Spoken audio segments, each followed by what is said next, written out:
Hi everyone, मैं अपने channel पे एक बार फिर से आप सभी का स्वागत करती हूँ। मैं फिर से आ गई एक नई रेसिपी लेकर, जो है परवल टमाटर और लहसुन की चटपटी सी चटनी। जब आपके घर में कोई सब्जी ना इस तरह से थोड़ी बची हुई सब्जी हो तो आप इस प्रकार से इसे बहुत ही आसानी से बना सकते हैं। सबसे पहले मैंने 5 से 6 परवल छील करके दोनों भाग कट कर लिए हैं, 2 टमाटर, 1 लहसुन की कली है। इसे मैं एक जाल पर रख करके बारी बारी से सारी चीज़ को मैं पका लूँगी। सबसे पहले मैं 2-3 परवल और 2 टमाटर डाली हूँ। ये जब पक जाएंगे तब मैं इस पे लहसुन और जो बचे हुए टमाटर हैं परवल है उसे मैं डाल करके मीडियम फ्लेम पे उलट पुलट कर मैं इसे सेक लूँगी। इस तरह से इसे एक भाग पकने के बाद इसे आप पलट लें चिमटा से, या हाथ के सहारे से भी आप आराम से कर सकते हैं। इस तरह से मैंने एक भाग पकने के बाद मैं इसे पलट दी हूँ। टमाटर को भी पलट दूँगी।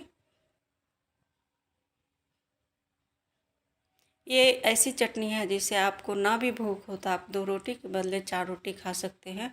और शाम में जब कुछ भी हेवी खाने का मन हो तो इसे आप आराम से बनाएं और इसे खाएं। बहुत ही अच्छी लगती है खाने में और टेस्टी भी उतनी ही लगती है। इस तरह से मैं टमाटर को भी पलट लूँगी और जो जो पकते जाएंगे उसे मैं एक प्लेट में निकालती जाऊँगी।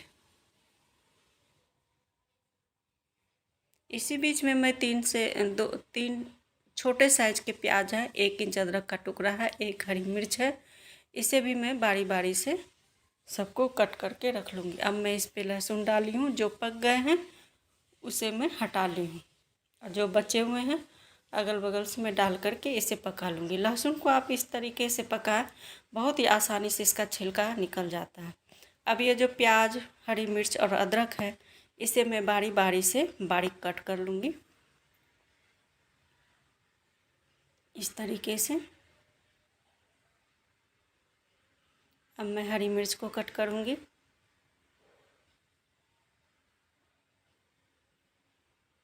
इसमें कोई भी ज़्यादा मसाला का प्रयोग नहीं होता है। इसे आप इतने थोड़ी सी हल्दी और नमक डाल के बेसिक से मसाले में आप इसे बहुत ही चटपटी सी आप परवल और टमाटर लहसुन की चटनी आप बना सकते हैं। इसे रोटी पराठे के साथ सर्व करें।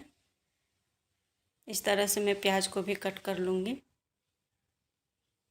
और इसे आप कढ़ाई में भूनने के अलावे भी आप इसे ऊपर से भी मिला करके इसे बना सकते हैं। इस तरह से देखिए, लहसुन को भी मैं पलट दी हूँ, परवल को भी और टमाटर को भी, और ये लगभग पक कर के तैयार हो गए हैं। और ये जो काले वाले भाग हैं पकने के बाद जब ठंडा हो जाएंगे तो इसे मैं हटा दूँगी। ये देखिए लहसुन पक गए हैं। इस तरह से आप इसका लहसुन का ठंडा होने के बाद एक एक आप कली निकाल करके छील लें। बहुत ही आसानी से ये छिल जाते हैं।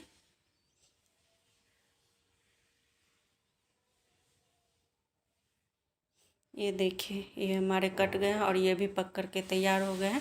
इसे अब मैं एक बाउल में निकाल लूँगी।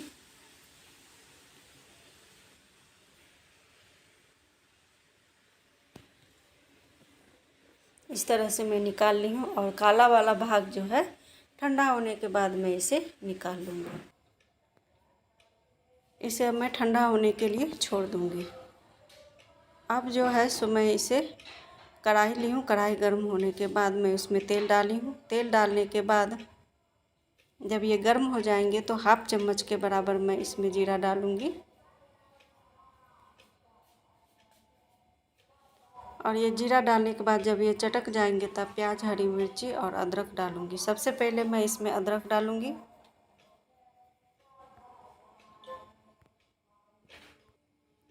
अदरक डालने के बाद 1 से 2 सेकंड तक इसे पकाना है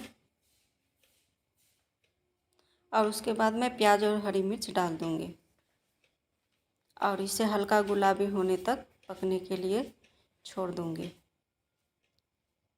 उसके बाद जो है सो टमाटर और परवल और लहसुन जो है उसका छिलका मैं इसी बीच में हटा ली हूँ और हटाने के बाद मैं इसे मिक्सी जार में पीस लूँगी। इस तरह से प्याज को मैं जो है फिर से चला लूँगी ताकि सटे नहीं और जले नहीं। मिक्सी जार ली हूँ और काला भाग हटाने के बाद इसमें मैं परवल, टमाटर और ये लहसुन डाल करके इसे मैं बारीक पीस लूँगी, हल्का दरदरा। ये पीस गए हैं इस तरीके से। और इसके बाद ये प्याज भी हो गए हैं। उसके बाद मैं इसमें 1 पिंच के बराबर हल्दी डाली हूँ। हल्दी डालकर इसे मैं 1 से 2 सेकंड के लिए पकाऊंगी और उसके बाद मैं इसमें स्वादानुसार नमक डालूंगी। और नमक डालने के बाद इसे मैं फिर से मिला लूँगी।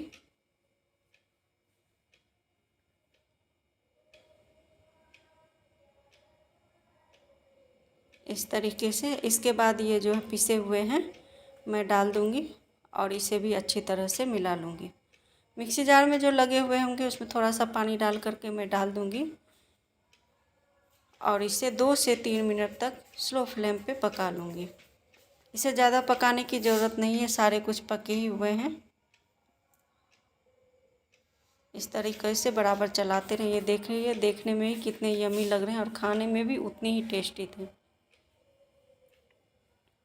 इसमें अच्छी तरह से उबाल आ गया है। मैं इसे फिर से चला लूँगी।